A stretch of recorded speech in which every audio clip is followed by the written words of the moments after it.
Olá, o assunto dessa semana eu não tenho como fugir aí, a questão da mostra de arte, entre aspas, do Banco Santander, né? Que gerou uma grande polêmica na imprensa, nas redes sociais, e eu vejo alguns pilares importantes nesse debate.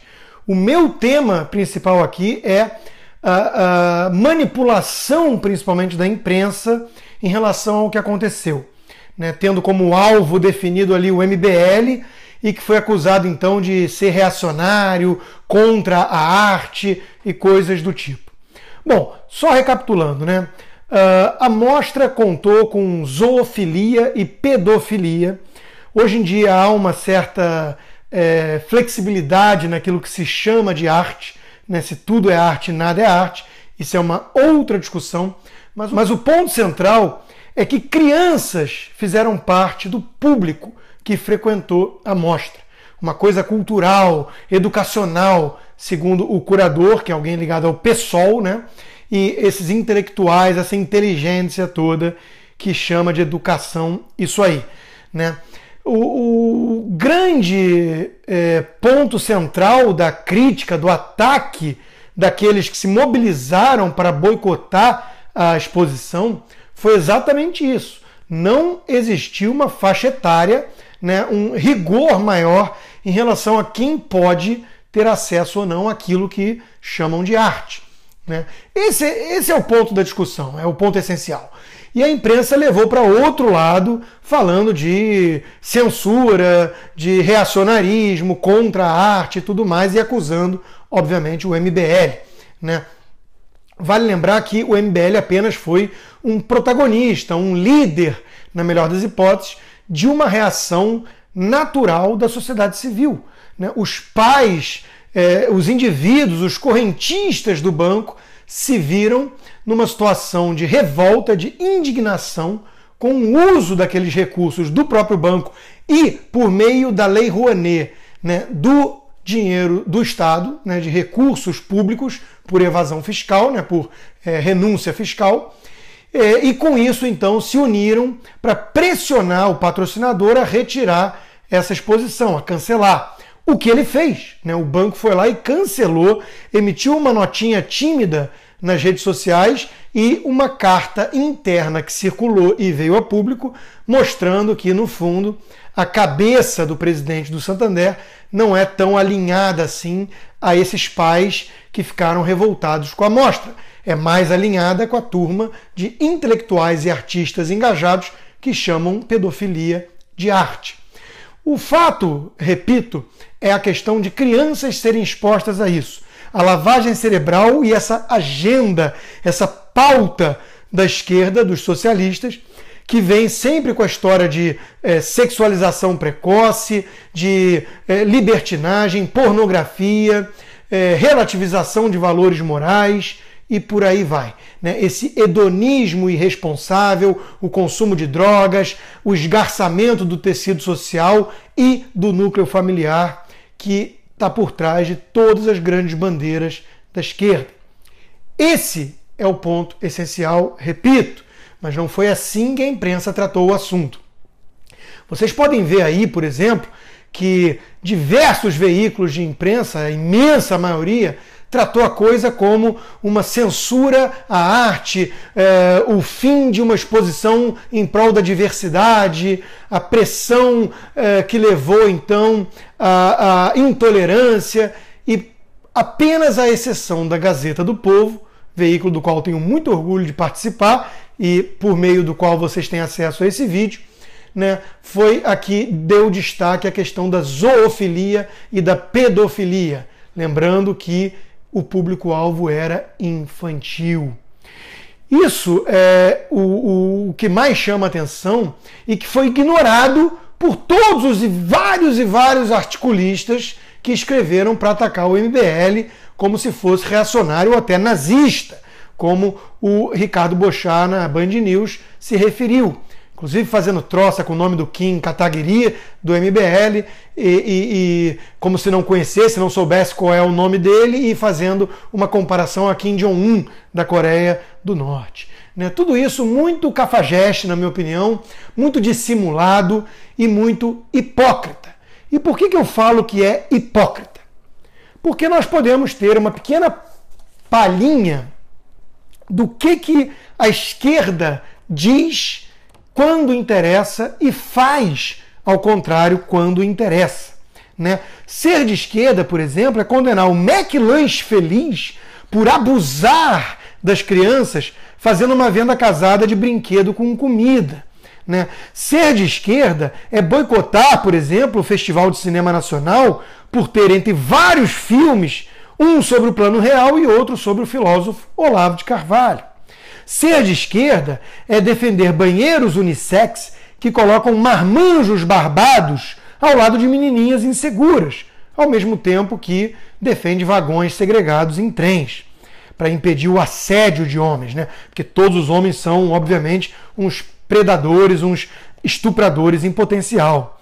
Ser de esquerda é protestar contra a venda do hambúrguer e do hot dog nas lanchonetes das escolas. Tudo isso em nome da proteção da criança. É, por exemplo, ficar histérico com a quantidade de sal, gordura e fritura ingerida pelas crianças. É também censurar filmes antigos ou novelas por conterem cenas de gente fumando cigarro, um grande pecado, né? Enquanto promove manifestações a favor da maconha. Ser de esquerda é também condenar Shakespeare por ser um ícone da cultura machista, patriarcal e colonialista.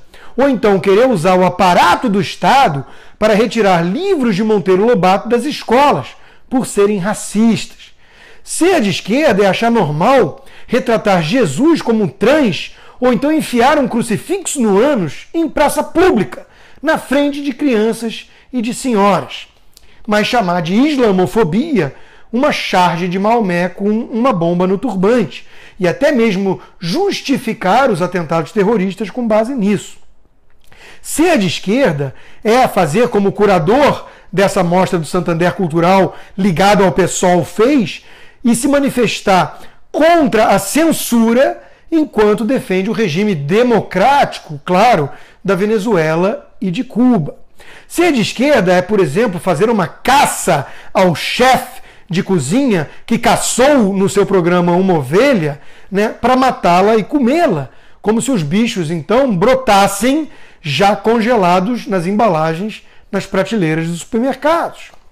Ser de esquerda é simular uma revolta ética contra a corrupção somente quando o PT já saiu do poder, né, e não ligar para a corrupção de menores promovida pelos doutrinadores disfarçados de professores nas escolas.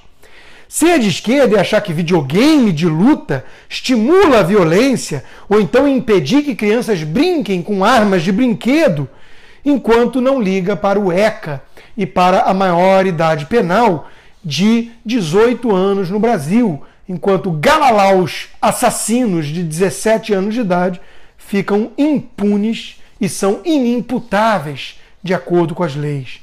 Ser de esquerda é ficar horrorizado com o menino brincando com arma, como eu disse, e não defender o direito do cidadão de bem ter uma arma para se defender num país com 60 mil homicídios por ano.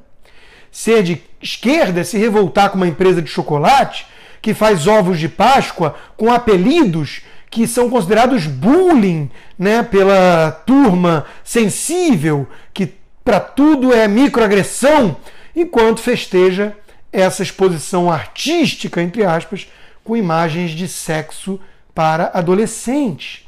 Ser de esquerda é, por exemplo, defender o Instituto Alana, da herdeira do Banco Itaú. Aliás, reparem como a esquerda sempre defende os bancos, o Banco Santander, o Banco Itaú, né?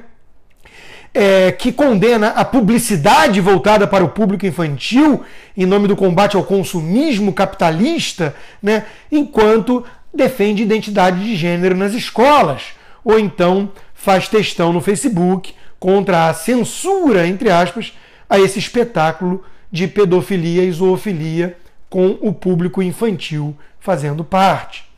Ser de esquerda é negar o fato histórico de que comunistas comeram crianças, enquanto promove arte em que as crianças são de fato comidas por adultos pervertidos. Ser de esquerda é se preocupar mais com a vida do ovo da tartaruga do que com o ovo humano no ventre da mãe. e achar o máximo uma obra de arte que tem um animal sendo carcado por seres humanos. Ser de esquerda é fazer a campanha da criança esperança, enquanto prega o aborto das crianças. E defende a ideologia de gênero nas escolas. Enfim, como nós podemos ver, ser de esquerda é uma espécie de doença mental, ou, no mínimo, uma grande hipocrisia. A arte é algo muito importante para ser manipulada dessa forma, para ser utilizada como lavagem cerebral por gente pervertida com uma agenda política e ideológica por trás. Claro que a arte pode ser subversiva. Claro que a arte pode até mesmo chocar. Daí não se conclui que tudo aquilo que choca é arte. E essa tem sido a mensagem e a postura pós-moderna. Não é verdade que aquilo ali era uma obra de arte, uma exposição de arte. Mas mesmo que fosse, sem dúvida, aquilo não deveria contar com verba pública, número 1, e, sem dúvida alguma, com o público infantil, número 2. E esse foi o cerne da questão para o ataque de inúmeras pessoas mobilizadas pelo MBL. Essa revolta toda com o MBL, portanto, tem um interesse político por trás. Eles não engoliram até hoje a mobilização em prol do impeachment de Dilma Rousseff. Eu acho que isso explica muito mais essa campanha difamatória que chama o MBL de nazista por se opor à zoofilia e pedofilia com recurso público para crianças do que qualquer outra coisa. Essa afetação toda não engana mais ninguém.